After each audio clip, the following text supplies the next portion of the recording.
Hi, welcome. I'm Kylie, just another Army vet. Today I'm reacting to one of the most highly requested videos on this Indian content channel and my military channel. I'm reacting to the Sam Manekshaw interview put out by Brut India in July of 2020. He's the chief architect of the 1971 Indo-Pakistan War. He is India's first field marshal, which I believe is equivalent to a U.S. Army 5-star general. If I'm wrong, then please drop that in the comments. He also has a famous quote about the Gurkhas. If a man tells you he's not afraid of dying, he's either lying or he's a Gurkha. All right, let's get to it. You will be joining as officers of the Indian Army, a great professional army. So Sam, tell me about the beginning of the Bangladesh war, the Mukti Bahini. Oh, Pakistan has really cracked down in a big way. The poor old Bengalis, what could they do against the Pathans and Punjabi Muslims and the army? So they started pouring it into India, and Mrs. Gandhi, in an awful temper, looked at me and read out messages from the Chief Minister of West Bengal. I'm assuming he's talking about Prime Minister Indira Gandhi, if I'm correct. The thousands of refugees have poured in from the Chief Minister of Assam, the Chief Minister of Tripura. And she looked at me and said, "What are you doing about it?" "Nothing. What's it got to do with me?" She said, "I want you to do something." I said, "What do you want me to do?" She said, "I want you to march into East Pakistan." I said, "That means war." So she said, "I don't mind if it's war." So I said, "Oh, have you read the Bible? God said, 'Let there be light,' and there was light. And you say, 'Let there be war,' and there war. Are you ready?" "I certainly am not." Then I said, this was about 23rd of April. I said, "You know, the Himalayan passes are opening, and if the Chinese give us an ultimatum," and I said, "the monsoon will be breaking in a few days' time, and when it rains in that part of the world, it pours.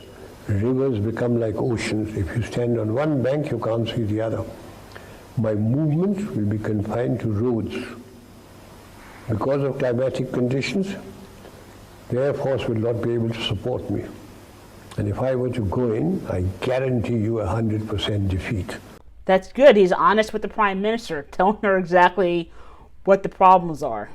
I said to Mrs. Gandhi, "Will you now give me your orders?" And she, "All right, cabinet will meet again at 4 o'clock. So everybody started walking out, I being the junior one. A smile on my face as I was going out. She said, "Chief, stay behind." So I said, "Prime Minister, before you open your mouth, shall I send in my resignation on grounds of health, mental or physical?" And she said, "Oh, sit down, Sam, tell me. Everything you told me is the truth?" I said, "Yes, everything I've told you is the truth." I said, "It's my job to fight to win, not to lose." And she smiled at me and said, "All right, Sam, you let me know when you're ready." So she's reasonable. What went wrong at Shimla? She went there and Bhutto made a complete of her. Saying, "I know I've just taken over from Yahya Khan. If I yield anything just now, they'll throw me out. Give me a chance. In 6 months' time, I promise you, we'll settle everything peacefully." She came back and she told me, I said, "He's made a monkey out of you." I went to Pakistan about 2 months after the conflict. And they really gave me a first-class welcome. The governor, this was at Lahore, the governor invited me for lunch, gave me a martini before lunch, wines at lunch. And during lunch he said, "General, will you do me a favor?" So I said, "If I can, Mr. Governor, I will." I thought he was going to be asking me about some relation of it. He said, my staff is outside. They want to shake hands with you. I went out, and there they were all lined up. About the 11th man took his pagri off and put it at my feet. So I picked it up. They gave it to me. ये क्यों आपने किया? कहता हजूर, आप थे तो हम बच गए. मेरे 5 लड़के आपके कैदी हैं. उनकी चिट्ठी आती है कि आपने सबको कुरान शरीफ दी. वो लोग बैरक में सोते हैं, आपके जवान बाहर सोते हैं. वो लोग चारपाई पे सोते हैं, आपके जवान ज़मीन पे सोते हैं. आप जब जाते हैं हाथ मिलाते हैं सबके साथ, लंगर में जाकर खाना टेस्ट करते हैं.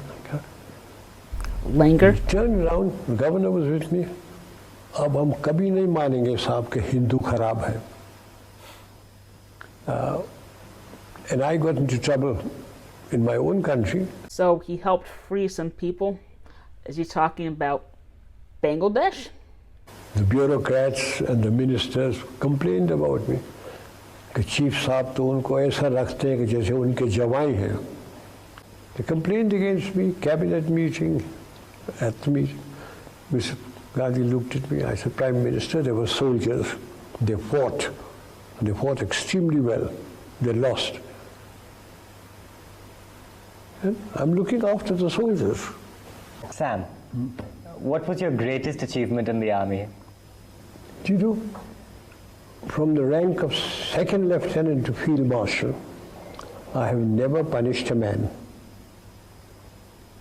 My adjutant general, when I was the chief, and my judge advocate general used to get, wild. Court-martial proceedings would come to me. If they said not guilty, I'd sign. If they said guilty and punished, I'd take the file home, I'll look at it, I'll say, no, I think witness number 3 has lied, Mr. So-and-so thing.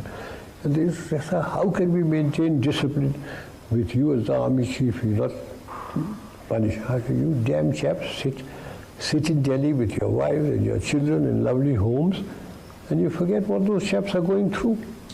So that's very interesting. I feel like he's the kind of man who does not forget how he came up through the ranks. He does not forget what it's like to be a soldier in the trenches, in a combat zone, or just in peacetime even. He looks out for his soldiers, and he tries to give them the benefit of the doubt. At least that's what I'm getting from what we just heard. I couldn't go anywhere when people would ask, General, when are you taking over? One evening at 4 o'clock in my office, I was having tea when Mrs. Gandhi rang up. She was in Parliament House. And she rang up and said, Sam, are you very busy? And I said, Prime Minister, the Army Chief is always busy, but never too busy to talk to his Prime Minister. She said, can you come over? And I said, I'm having tea here. She said, oh, I'll give you tea. I said, I have good tea here, you'll give me muck. He said, oh, come over. So I said, oh, okay. So I got hold of the ADC. I said, the girl wants me. Come on, get the car. The girl wants me. They always knew I'd talk like that. So we got into the car, went to Parliament House. She was sitting in her office with a kidney-shaped table. She was an actress. She was sitting down like this. I walked in my breezy way. I said, hello, Prime Minister. You seem worried. What's wrong? She said, I've got problems. So I said, oh, cry on my shoulder. What are your problems? And she looked me straight in the face and said, you are my problem. Ooh. So I said, now what have I done? Have I made a speech? Have I done something stupid? So I said, what have I done now? She said, everybody says you're going to take over from me. So I said, and what do you think? She says, you can't. And I said, oh, you think I'm so incompetent? I didn't mean that, Sam. You wouldn't. She has a long nose. I have a longer one. I put my nose next to her. I want to tell you, I have no intention or even a thought of getting involved in politics or taking over, as long as I command my army without interference. Okay, you have told me enough about Mrs. Gandhi and myself. He seemed to have had a really funny relationship with the Prime Minister, just in the way that he's describing his interactions. I mean, oh my gosh. You want to know about Hormusji Bhai? You've been dying to tell that story, haven't you? I've got 2 or 3 stories about Hormusji Bhai. No idea who that is. When I became army chief, Hormusji Bhai was the finance minister in Mrs. Indira Gandhi's cabinet. Okay. Then he became prime minister. Mrs. Gandhi lost the election, he became prime minister. One day he said, I believe you drink. So I said, yes, I have. You mustn't drink. Very bad for you. So I said, Prime Minister, I come to my Prime Minister, he said, you mustn't drink. I go to a party and I talk to a pretty girl, my wife says, you mustn't talk to her. I'm a field marshal, is life worth living? He said, your wife is quite right. Drinks and pretty girls will ruin you. I said, they haven't ruined me so far. After partition, I became director of military operations, and I remained director of military operations for 3.5 years. I was sent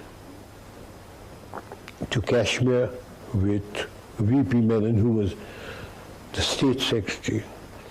The Maharaja's army had, the Muslim element had revolted, the tribesmen had come in,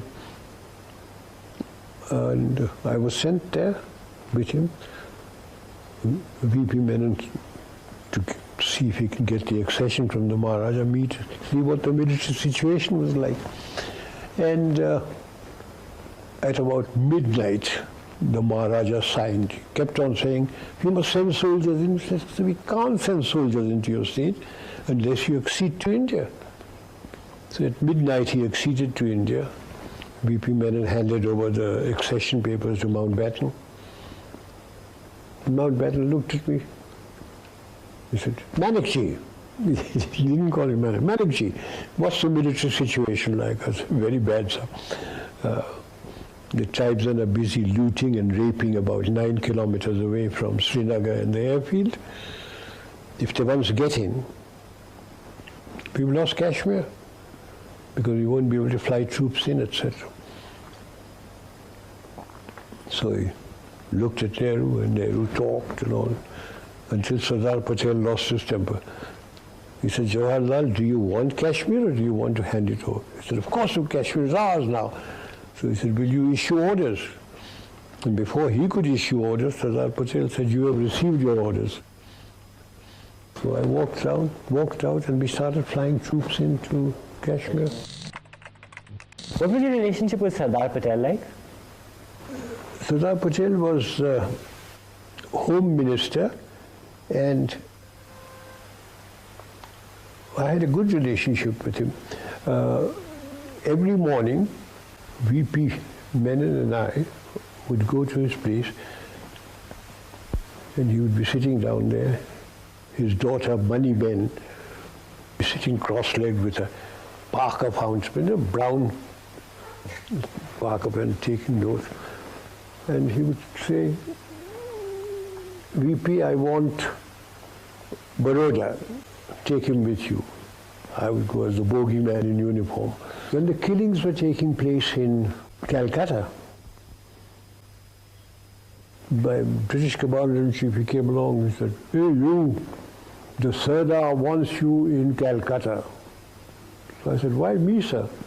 He said, he phoned, he wants you there. An aircraft has been laid on for you. So I went there. The Sardar was with the Chief Minister, B.C. Roy. When I went in there, he said, I don't want arguments, etc.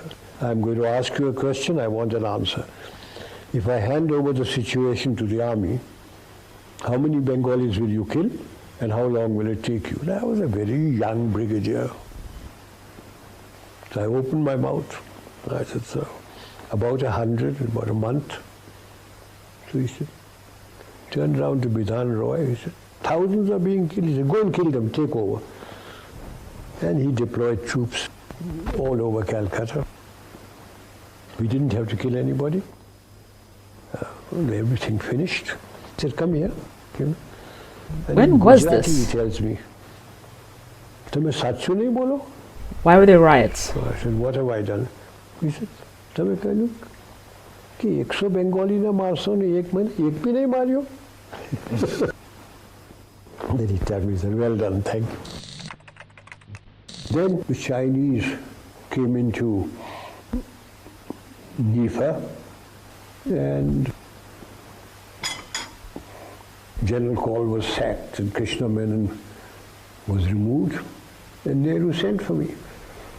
Said, I've got a vigorous enemy. Will you go and take over? And I said, I've been waiting 18 months for this, Prime Minister. And he said, oh, that was all a mistake. That was all a mistake. Will you go? I said, yes, I'll go. So I took over the thing. And so I always say that the Chinese came to my rescue. If the Chinese hadn't come in, and if Krishna Menon and Kaul hadn't been sacked, I don't know what they would have done with me. I said, I don't want to know what happened in the past. All I want to know is, who are my commanders? Where are the Chinese? How much ammunition have I got? How much oil, petroleum, and food have I got? And just leave the map to be here. Mr. Deeds. After half an hour, I rang the bell, they came in, and I said, I don't know whether I'm doing right or wrong, but these are my orders. And that was the time when the Chief of Staff took his hat off, flung it on the ground, jumped on it.